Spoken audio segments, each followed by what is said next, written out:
tao-tao. Sus, para namang mamamatay ka sa isang kagat lang ng lamok. Ayos lang sa akin mawala ng konting dugo kapalit ng lahat ng mga...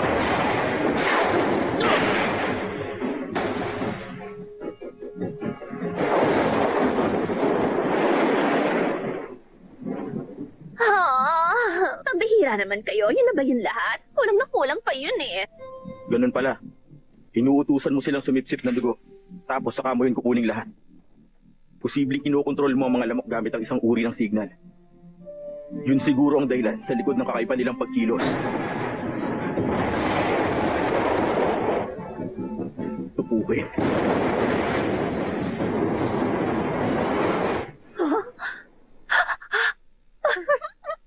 Ano ka mo? Tatapusin mo ng buhay ko?